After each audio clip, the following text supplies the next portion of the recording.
사도신경으로 우리의 신앙을 하나님 앞에 고백합니다. 전능하사 천지를 만드신 하나님 아버지를 내가 믿사오며 그 외아들 우리 주 예수 그리스도를 믿사오니 이는 성령으로 잉태하사 동정녀 마리아에게 나시고 본디오 빌라도에게 고난을 받으사 십자가에 못 박혀 죽으시고 장사한 지 사흘 만에 죽은 자 가운데서 다시 살아나시며 하늘에 오르사 전능하신 하나님 우편에 앉아 계시다가 저리로서 산 자와 죽은 자를 심판하러 오시리라. 성령을 믿사오며 거룩한 공회와 성도가 서로 교통하는 것과 죄를 사하여 주시는 것과 몸이 다시 사는 것과 영원히 사는 것을 믿사옵나이다. 아멘.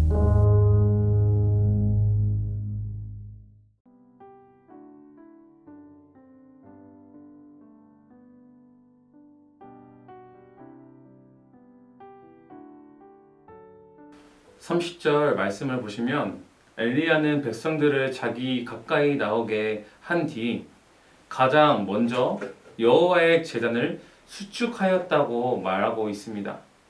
여기서의 제단을 수축이란 새로운 제단을 쌓는 것이 아니라 이미 있었지만 무너져버린 제단을 고쳐 쌓는 것을 말합니다. 그런데 이처럼 여호와의 제단이 무너진 것은 오랫동안 방치되어 있었기 때문이거나 아합과 이세벨이 여호와의 선지자들을 죽일 때 함께 파괴했기 때문일 것입니다. 우리는 이러한 사실을 통해 북왕국 이스라엘에서 여호와 신앙이 얼마나 멸시되고 망각되어 있었던가를 분명하게 볼 수가 있습니다.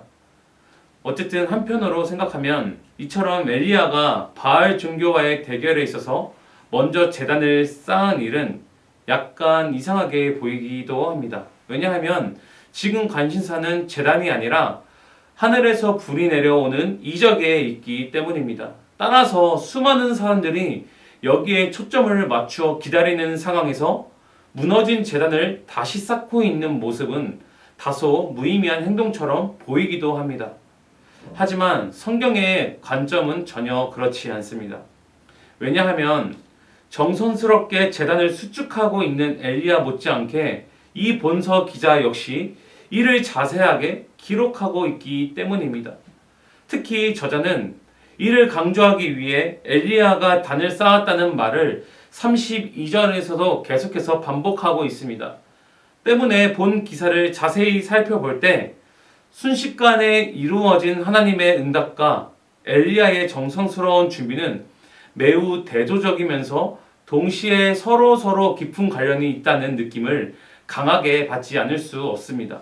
그리고 이 모든 것은 우리에게 하나님 앞에 나아갈 때 먼저 자신의 모습을 돌아보고 정비하는 것이 얼마나 중요한지를 암시적으로 교훈해주고 있다고 할 수가 있습니다. 그런데 오늘날 우리들은 사람들을 만나러 갈 때는 정성껏 준비하고 단장할 줄은 알아도 하나님 앞에 나아갈 때는 이보다 훨씬 못한 모습을 보이는 경우가 한두 번이 아닙니다. 주말이 되면 예배를 위해 정성껏 준비하기보다는 세상으로 나아가 즐기느라 거의 모든 시간을 보내기 일쑤입니다. 때문에 정작 주일 예배에 참석할 때에는 안정되고 정돈된 모습이기보다는 흩어지고 일그러진 모습일 때가 더 많이 있다라는 것입니다. 그리고는 허겁지겁 교회로 달려와 하나님 앞에 이 모습 이대로 내가 왔사오니 받아주소서라고 말하는 것입니다. 물론 우리 하나님은 참으로 자비롭고 은혜로우신 분이십니다. 그렇기 때문에 자녀들이 어떠한 모습으로 나올지라도 기쁘게 받아주실 것입니다. 하지만 우리 하나님은 온 우주의 창조주요 만왕의 왕이십니다. 더구나 이 땅의 어느 누구도 감히 그 얼굴을 뵙고는 살 수 없을 정도로 거룩하신 분, 두려운 분이십니다. 때문에 천사들조차도 하나님 앞에서 자신의 얼굴과 발을 날개로 가리지 않습니까? 그러한 하나님 앞에 나아가면서 우리가 자신의 모습을 돌아보며 자신의 마음의 단을 정비하는 것이 마땅한 줄 믿습니다. 우리는 이 이상의 사실을 기억하며 언제나 하나님 앞에 나아갈 때 먼저 두렵고 떨리는 마음으로 자신의 모습을 살펴보아야 될 줄 믿습니다. 그리하여 흩어진 마음이 있다면 하나로 모으고 죄악이 있다면 십자가의 보혈로 씻어 내 마음의 재단을 정결하게 하고 바르게 함으로써 하나님도 기쁘시게 하고 하나님으로부터 넘치는 축복도 받는 복되고 아름다운 성도가 되어야 될 줄 믿습니다. 오늘도 우리가 하나님 앞에 마음의 단을 준비함으로써 하나님 앞에 정결한 모습으로 나아갈 수 있는 저와 여러분 되시기를 주님의 이름으로 축원드리겠습니다. 계속해서 32절과 35절의 말씀을 보시면 엘리야가 하나님께 간구하기 전에 준비하는 모든 과정이 기록이 되어 있습니다. 이러한 모습 속에는 오늘 우리 성도들이 참으로 깊이 새겨야 할 중요한 교훈이 담겨 있습니다. 먼저 32절을 보시면 그가 여호와의 이름을 의지하여 그들로 제단을 쌓고 라고 말하고 있습니다.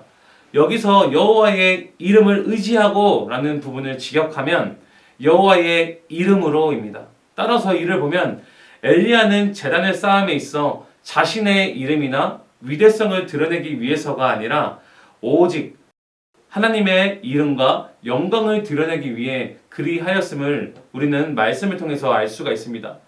그리고 계속해서 33절 전반부를 보면 번제물과 이를 태울 나무 등을 준비하는 모습이 기록되어 있는데 성경에 비추어 볼 때 이는 모두 레위기의 규칙에 따른 것임을 알 수가 있습니다. 즉 엘리야는 바알 선지자들과 대결이라는 숨막히는 이 상황 가운데에서도 자기에게 유리하도록 마음대로 행동한 것이 아니라 철저하게 하나님의 말씀에 따라 일을 진행시키고 있는 것입니다. 그리고 더 나아가 33절 후반부부터 35절까지 보시면 제물과 제단 주위에 많은 물을 붓고 있는데 이는 인간적인 면에서 보면 이해하기 어려운 행동이라고 할 수 있습니다. 왜냐하면 이는 오히려 불을 붙지 못하도록 하는 것으로 엘리야 개인적인 차원에서 보면 스스로 무덤을 파는 것과 다를 바가 없기 때문입니다. 그러나 엘리야는 오직 믿음으로 그렇게 하였습니다. 그리고 이후에 기록된 그의 기도처럼 오직 여호와만이 참 하나님이심을 온 천하에 드러내기 위한 것임을 말할 필요도 없었습니다. 따라서 이 모든 것을 볼 때 실제로 엘리야는 그 어떤 상황에서도 오직 하나님의 이름만, 영광만을 위했던 진실한 하나님의 종이자 선지자였음을 우리는 알 수가 있는 것입니다. 그런데 이러한 엘리야와 비교할 때 오늘 우리는 입으로 하나님의 종이라고, 입으로 하나님의 자녀라고 말하면서 실제로는 내 자신과 유익과 영광을 위해 일할 때는 얼마나 많이 있습니까? 모세나 여호수아를 보시기 바랍니다. 그들은 그토록 위대한 일을 했으면서도 마지막 고별설교의 기록에 나와 있듯이 자신의 업적은 조금도 언급하지 않고 오직 하나님만을 높이며 백성들에게 하나님만을 따를 것임을 간절하게 부탁을 했습니다. 또한 주님 역시 제자들에게 명령받은 모든 것을 행한 후에는 오직 자신들을 무익한 종이라고 말하며 뒤로 물러나 있을 것을 가르치셨다라는 것입니다. 따라서 만일 우리가 어떤 일을 할 때 자기 생각대로만 처리하면 이후에도 자신을 더 드러내려고 한다면 이는 스스로 하나님의 자녀가 아님을 드러내는 것이라고 할 수가 있을 것입니다. 우리는 오늘 본문에 기록된 엘리야의 모습을 보면서 어떤 상황에서 그 무슨 일을 하든지 오직 철저하게 하나님의 이름과 영광만을 위하는 자들이 되어야 될 줄 믿습니다.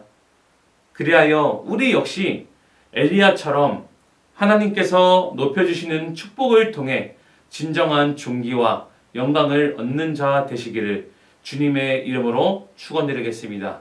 기도하시겠습니다.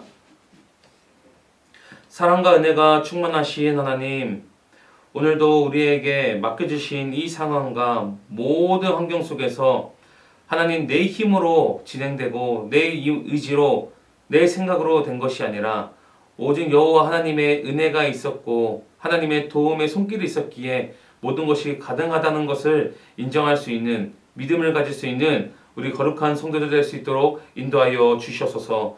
그래서 우리가 이 땅을 살아가면서 모든 일을 하든지 철저하게 하나님의 이름만을 위하여 영광만을 위하는 자들이 되어서 하나님께 기쁨이 되고 하나님을 통하여서 진정한 축복과 은혜를 받아 누리며 살아갈 수 있는 지혜로운 자들 될 수 있도록 성령 하나님 함께 하시고 도와주시옵소서. 감사드리며 사랑이 많으신 예수님 이름으로 기도드립니다. 아멘. 주님이 가르쳐 주신 기도로 예배를 마칩니다. 하늘에 계신 우리 아버지여, 이름이 거룩히 여김을 받으시오며 나라가 임하시오며 뜻이 하늘에서 이루어진 것 같이 땅에서도 이루어지이다. 오늘 우리에게 일용할 양식을 주시옵고 우리가 우리에게 죄 지은 자를 사하여 준 것 같이 우리 죄를 사하여 주시옵고 우리를 시험에 들게 하지 마시옵고 다만 악에서 구하옵소서. 나라와 권세와 영광이 아버지께 영원히 있사옵나이다.